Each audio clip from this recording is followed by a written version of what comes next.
Hello, good morning. My name is Natasha. I am the creator and the founder of the Glow Up Method, and I'm so excited to be here with you today.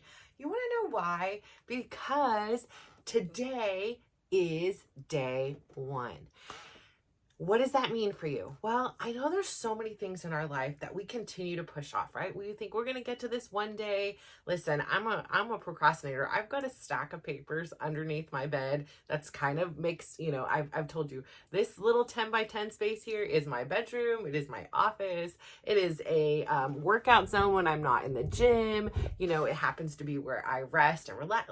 So we got a lot going on in here. But I have a stack of papers and I'm always like, okay, I'm gonna get to this one day. Let me get to this one day. But today is one day to get to you. The goal here, the whole principle behind the Glow Up Method is to learn and to put into practice how to prioritize yourself. Me, I'm a recovering people pleaser. I still drop into that people pleaser zone, especially when it comes to my family, in particular my children, friends, quite honestly, even strangers. I just want a harmonious, happy world, right? That is beautiful. Everybody is in harmony. We're all happy.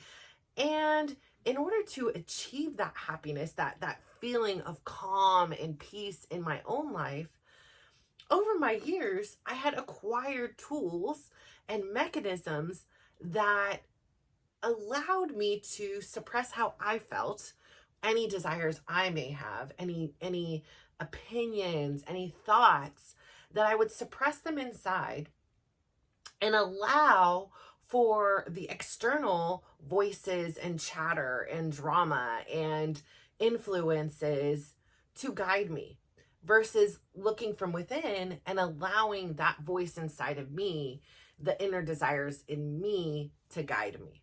And for so long, I got by, right? I didn't know any better. I had picked up this tool, most likely from being born to teenage parents, who, again, I can't even blame them. I don't want to blame them because honestly, they were doing the best they could with the tools they had at the time.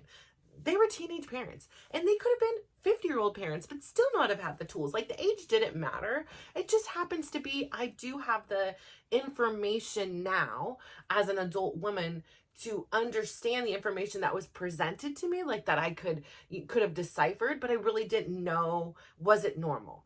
I only knew having teen parents. I only knew having teen parents who had a very volatile relationship, and I only knew teen parents that got divorced. And so this was my glasses that I was wearing in this world. I didn't understand the gravity of the complexity of my mother's upbringing and of my father's upbringing. I didn't know those things as a child. I wasn't aware of the full situations. Yeah, there were certain things that, oh, okay, my grandparents aren't married. There were certain things that I could maybe think about, but my parents weren't married either. So it was just kind of, that's what happened until I went to somebody's house and I was like, wait a minute, you're both married? Or, there was an uncle and aunt and they were still married. That is when I was like, oh, wait, okay, that's different. I didn't know. I just assumed everybody lived their life the way I was. That was just the normal. But it was my normal, but it wasn't necessarily the normal.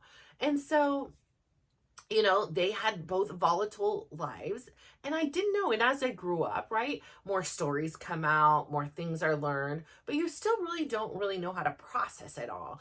It's just a story here. There's not always a whole ton of context, then you kind of go through your emotions oh, wow, that happened. That's really terrible. Or that's really great. Or, whatever it is. And so as I've grown and evolved in my own journey, I stand true to this. As I've said on here before, I am the mom of 4 incredible kids. Why are they incredible? Because despite every odd that was stacked against them, they are really remarkable people. They make really good choices 99% of the time. Believe me, they're human. When it comes to doing their chores and stuff like that, maybe not always the best choices. No, but quite honestly, I am in awe of the humans that they are, not what their job is, not what their educational background. It's just as people, they're the moral compass, the person they are on the inside. I think is absolutely so beautiful. And so I'm so proud of them for that, for recognizing and listening to themselves. And again, this is probably something I'm so enamored by because it was not a tool or skill I knew was possible, that I had available to me, and or that I could even simply learn.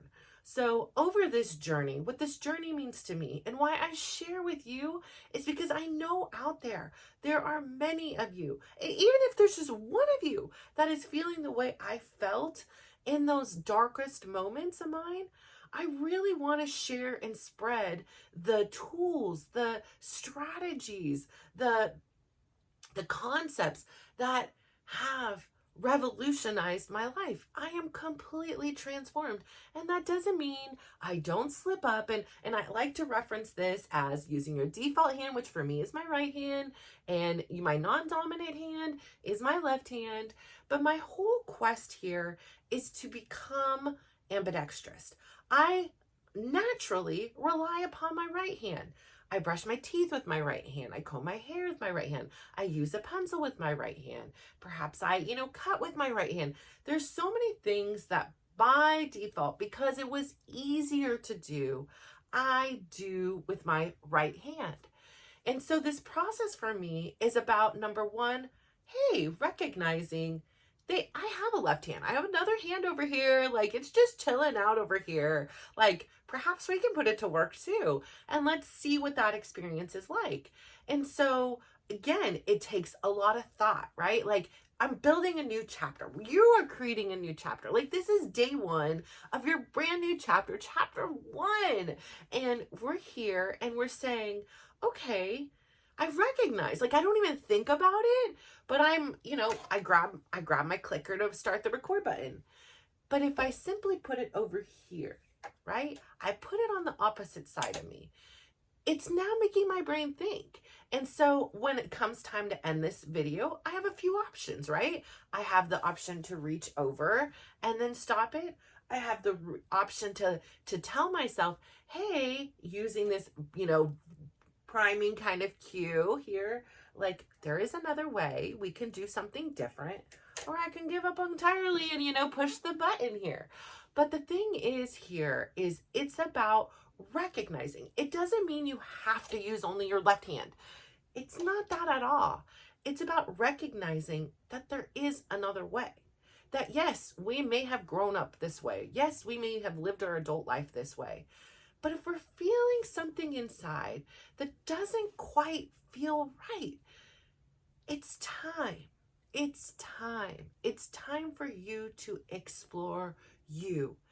And in order to do that, as a recovering and still sometimes very guilty of a people-pleasing person, it's time to prioritize yourself. As a caregiver, right, we are conditioned, we are taught, we are celebrated for our sacrifices in making sure that somebody else is very comfortable and taken care of and protected. But for me personally, I didn't balance the two things, right? I was giving everything and more than everything. I was giving things that didn't even exist. I was pulling from the depths of I don't know where to make sure this little village that I created around me was comfortable and at peace. And when they were, for those very few moments that all the people in my life, which was at that time was, my husband, was my 4 kids, was my extended family. The next level would be my uncle and my aunt, because I took on that responsibility of helping care for them since they didn't have kids. And I felt like, it was the right thing to do, that, I loved my grandma. This is my grandma's oldest son. So, if down the road, something like this happened to Bradley and he got married and he didn't have kids and then the wife passed away, like, I would want somebody to step up and be there for them.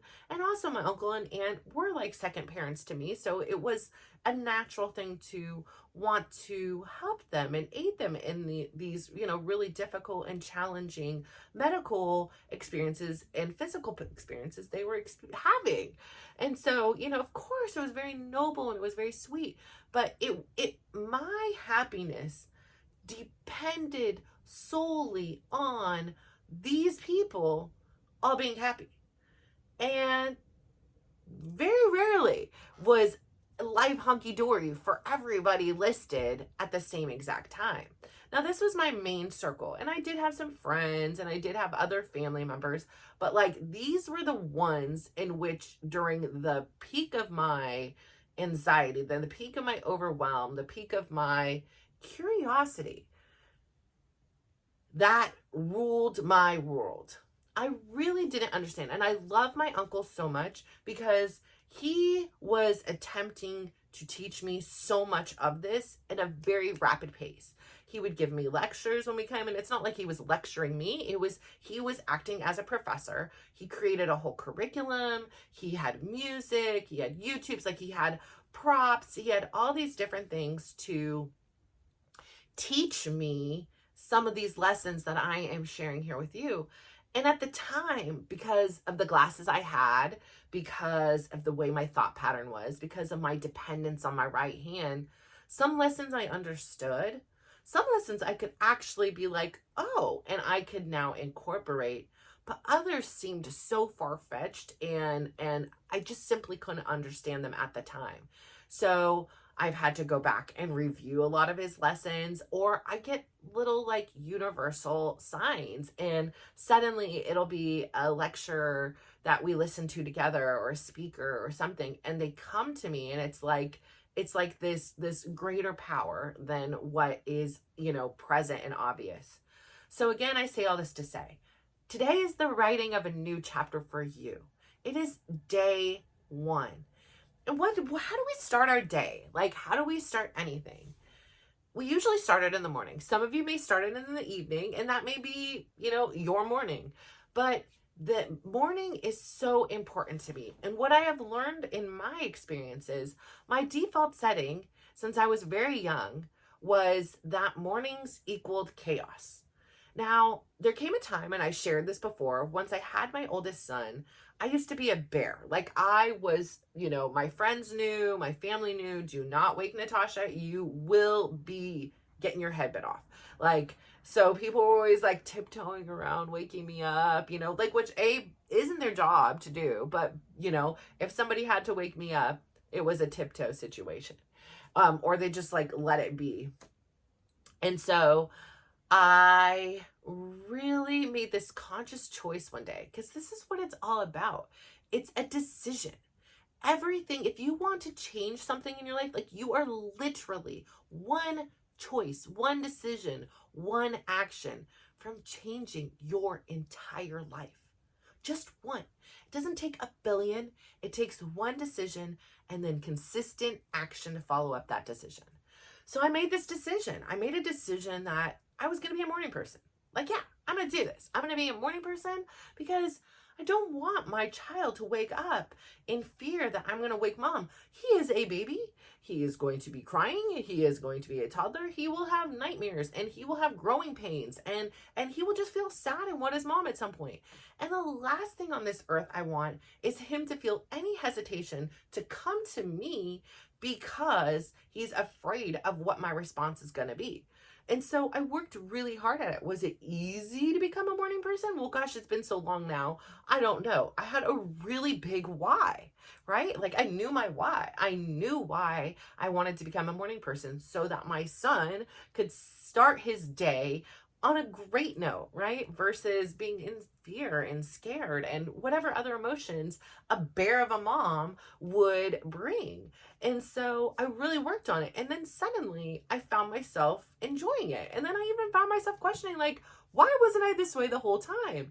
And again, that was in my stage of life, where it was very personally abusive. I was against bullying, but at the same time, I was completely bullying myself. It was, so it wasn't why wasn't I doing it all this time? It was why haven't you been doing this long? You would have been so much better if you, and can you imagine how many mornings you had? It was just a very the voices in the head were just mean and cruel. And again, Perhaps it's the way I was brought up, right? Like when you're constantly having that form of communication brought at you, you think that's the natural way of communicating, right? Like, and I'm not saying that there weren't positive and great conversations or anything like that, but when you're in being reprimanded, I'm reprimanding me the way I've been reprimanded by the adults in my life. And so, learning to really, gosh, there's just been so much learning. That's all I can say is every day is learning. Now, if you think that like, okay, what am I in this for? Like a week, I need like a month training. Is this like a 6-week program? No, my gosh, is this 6 months? Oh, a year? Okay, maybe I could do a year. No, this is a lifelong lesson. Like there is no end. So if you're one of those people who is outcome driven, who needs an exact end date, this is not the program. This is not, Glow Up Method is not for you, because it is a lifelong journey. Like the end game here is to go and be wherever your NBB and not have a life filled with resentment, and actually have that needle move forward. Like, in my opinion, all the stress, all the anxiety, all the overwhelm, all the stuff that we're experiencing within our body, that's shortening our lives. This is my opinion. I have no data, I'm not a scientist, so I'm not going to pull up 50 different, things, but I know from what I know, what I've experienced in every hospital, hospice, life and death situation, I know without a reasonable doubt that carrying all that crud with us, it's killing us. Period. Bottom line. So when we get to that end, which if we are doing our work, we are doing our job, we are doing the things that we were put on this earth, me, you, not your neighbor, not your kids, not your spouse, not your partner, not your boss, you. If you are doing the things that you were put on this earth to do, you are moving that needle down the road. Now, again, anything can happen, right? I can walk out of here, bus can hit me, whatever, right? Like, but still, I'm still now knowing I have done everything in my power to acquire new knowledge. And the knowledge that I'm acquiring is quite simple. It's knowledge about myself. Where I found myself at the top of that mountain, really, really contemplating finishing it all.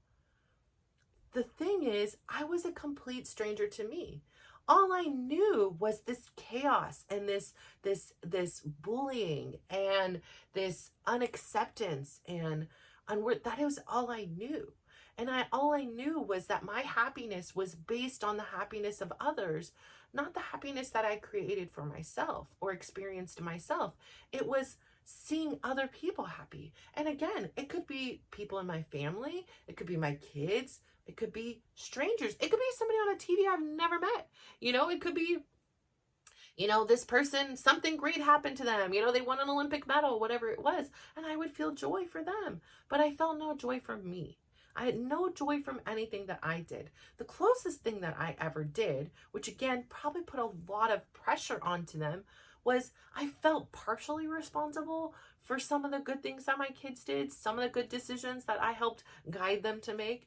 That felt good. But like I've said here before, there was a penguin project I think my son did. I can't, now I'm going to get it mixed up. I think it was second grade. And it was either second or third, but I'm pretty sure it was second. And that project, it was about emperor penguins. And I remember this because it might as well have been my project. He had very little input besides maybe writing some text and maybe finding a few pictures. But as far as coming, the fancy scissors came out and the fancy, colors behind the thing, all those things that I had carried because, when I was a young girl and it came time to bring in the poster board with the, the penguins on it, mine looked like I did it and it was messy and the writing was not pretty and there was no pretty cut, fancy scissors to make, scalloped edges around the penguin picture that was mounted on a piece of construction paper that was, beautifully done. And so, I felt less than. I felt unworthy. I felt, like this glaring evidence that my mom wasn't there was just more, even, like neon sign, like she's a loser, she has no mom, like look at her project, it looks like crap, hers is not the one hanging on the wall, it's the one that at the time the mom and daughter did together. And now, having been a mom, I know that mom did it. Like the daughter may have glued on a piece of thing and wrote her name on the bottom, but I know for darn sure she didn't do all that. And I had this belief that she had done it and that I was not good and I sucked and my work was bad. And even though I spent a lot of time and effort and I did it all by myself, it just still looked like crap. And so I felt like crap. And so I wanted to save my son from this thing, which again, hey, he is not that, he's engineering, he is his own crafty like person, but listen, he was not going to lose any sleep if he didn't have the scallop scissors. And actually there were a couple times within that thing that he was like, this is my project. I'm like, I know, but we're going to get this done right. And so again, that was a huge moment for me. It was like oh my gosh, when I looked at it and I see it there and I was like, I might as well get a gold. This is absolutely ridiculous, And from that day on, beyond me, checking a grade, if it comes out or something like that, like I really was hands off with their things. And I was very, very communicative to them that this is their journey, that if they get the good grades and they do the work now, it leaves every single door open. Not every single door, but a heck of a lot of doors open. But if you get a B, you get a C, you get a D, you get an F, whatever it may be, you're closing a door every time you make a choice today. So again, this is a big, connection here. The choices we make today do impact us tomorrow. And so, I didn't realize then that the choices I was making were going to have such a significant impact. Like I said, the choices I was making was not caring for myself. And so again, when I look at my weight loss journey, so for those of you who may not know, and this is your first day tuning in, I weighed 300 pounds. And I have lost, to my knowledge, over 140 pounds naturally. There were no surgeries. There's no drugs. There is no fancy diet I had to pay for. I did everything naturally and with what is available to everybody else on this planet. There was nothing special for me. There is no, pharmaceuticalized thing. It was using tools and exploring tools that worked for me. Again, the biggest tool that you can have in a weight loss journey is a why. Actually, let's take this back. Your biggest tool in your weight loss journey, and it's not even a weight loss journey. Let's reframe that. In your health journey, like this is what it was for me. I didn't lose anything. Like I released things, but in your journey for greater health, which is the biggest number one thing, is you have to decide. You have to make that choice. For so much of my life, I was like using this weight as an armor. It protected me. It shielded me from putting more people. If I lost weight, more people would come into my life. And if more people come into my life, that's more people for me to manage their happiness. This is where the psychological things goes. It wasn't like a sit down think about thing, but on occasion, I would hear something and I'd be like, I really do feel like that's kind of true for me. So for me, the armor was a protection. It was a protection for many things. Like I had been molested and sexually assaulted. So wearing this armor, in my mind made me less appealing. And as if I'm less appealing, then I'm probably less likely to be sexually assaulted again. So I used this armor to my benefit. And there were times that I also became like, I don't know if it's excusatory, but I had this philosophy that I can eat anything I wanted. And if you really wanted me in your life, you would accept me at 100 pounds or you would accept me at 1,000 pounds. And I felt like it was another way of weeding out disingenuous people that really didn't want to be my friend, but perhaps maybe wanted something from me or whatever it was. This was the story I told myself and created, and really, leaned into this belief and this story. And so, I would just eat, and I had reckless abandon. And there was a time, oh gosh, I think it was like 14 years ago now, was the only other time that I really was gung ho and trying to make changes. And that was in 2009. And I began doing, at that time, I had this great idea to do a 1,200 calorie diet, and I would begin working out. And at first it was absolute pain. It was absolute torture, but I had a why. I was going on vacation and I didn't want to be overweight. And so that was really the why.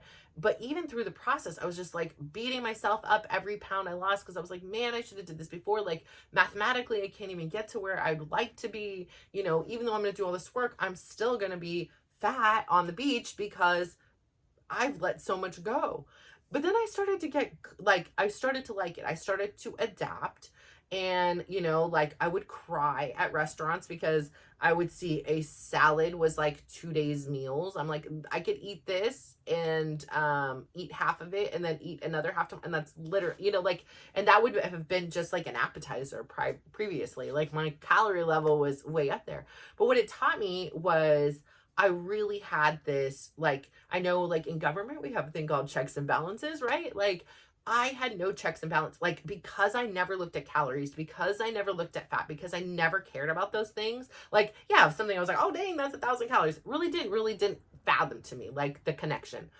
But then having done that process had taught me oh, so when I eat the whole sleeve of Oreos, if I take a 10-minute walk, we're not walking this off. And I really had this belief in my mind that I could eat a whole entire sleeve of Oreos, and then I'd go take a 10-minute walk, and that was the equivalent.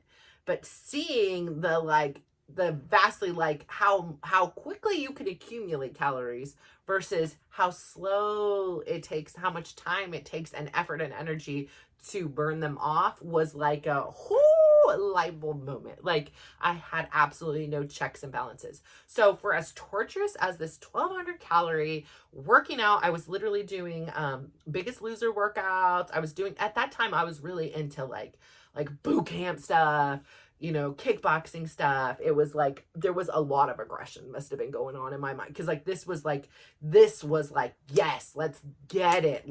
I could do a push-up now, it was it was hardcore. And there wasn't a whole lot of food to kind of sustain it, but it was working. But then I went on vacation, and the first couple of days I did some walking, did some swimming, I swam around the pool, I floated, right? And then I just, at first I was eating very conservatively, and then I was like, forget it, I'm on vacation, I'm gonna eat everything I want. And when I get home, I'm already established. I've been doing this workout now. I think at that point I had lost 30 pounds. I believe I think at that time, I want to say I was 170 and I had lost to 140. And that's huge. Congratulations to me. I felt $1 million. Yes, I was still very large, and we were where I was, there were a lot of, newlyweds and girls looking great in a suit, and that wasn't me, but I was still really proud of the progress I had made and feeling a little insecure from time to time. But when I came back home, it was I just couldn't get it together. I didn't have a why anymore. I didn't have this deeper purpose to propel me to keep going. So while I had decided, and while I had been very successful, I had abandoned that process. It was just way too hard for me, and I was okay with going back to what I was and how I was living. So bring on the Oreos, bring on the chips, bring on the, processed foods, bring on the fast food, because there's lots of kids and practices. And while I cooked a lot, I also was sometimes I'm just exhausted. We're getting Taco Bell for dinner. And we talk about it now, and I'm I can't even imagine, I can't even tell you the last time I had a Taco Bell. I can't even imagine. It was a weekly thing. So yeah, just crazy to me. And, I say that all this to say is you are one decision away from changing your life. Yes, it didn't take that time. And so it doesn't mean that every decision is going to work out exactly as you want. But at some point in some time, it will work out. On that side of the mountain, when I wanted to end my whole life, like I just couldn't, I had no purpose, like nothing was for me, everything was for everybody else. And I think that day, like, again, it had got to me that nobody had asked how my day was, and people were just crapping on me and saying, oh, you're just so bossy, like all these things. And I'm like, I have literally no life to make yours better, and I still can't even get peace, and I still can't even get calm. And I realized I was looking on the outside in and versus looking on the inside out, but I didn't know how to get there. And I'm here to tell you, I am here. I am working on it every single day with consistency when I want to or not. And I know some days it's going to be hard, and I know some days it's going to be easy, and I know some days they're just going to be. But I say all this to say, in order for this to be your day one, the beginning of your new chapter, you have to make a decision. You have to make a decision to prioritize yourself, because you deserve it. And that doesn't mean that, you need to spend 24 hours a day indulging in whatever it is. And if you want to, that's okay too. But what it does mean is, if you're giving yourself 0 minutes a day, let's start with one. Let's keep it super simple. Like, sometimes we make things so complicated and we think we need to do so much. Give yourself 1 minute. 1 minute. You can afford 60 seconds to prioritize yourself. And I know how hard that is, because I literally had to write myself notes and post them up to be like, prioritize yourself. Today's self-care Sunday. Like, I needed to put these things into a calendar in order for me to have this new habit. I needed to put the clicker on the left side to kind of tell my brain, hold on, wait a second. It doesn't still need to be this right-handed way. We can try this the left-handed way. So I say all that to say, I'm so glad that you tuned in with me today. I'm really proud of you. Like, I am so proud that you have the curiosity to see that perhaps your life can be different. Like, the way that you're experiencing it, even if it's great, can still vastly improve if you get connected to yourself again, if you listen to yourself, if you start navigating this life from the inside out and understand that, yeah, some things are going to be hard. Some relationships are going to have some kind of struggle and strife as a result of your changes. But at the end of the day, it is so crucial that you listen to you and that you prioritize you. You are the only one with you 24/7. You can't escape yourself. You're there. You might as well begin listening and loving yourself. So I say all that to say, please go out there today, give somebody a big smile, give them a compliment, and just watch how they glow up. And I'm going to use my left hand here, okay? It's not going to be easy. It's not going to be pretty, but it's going to work eventually.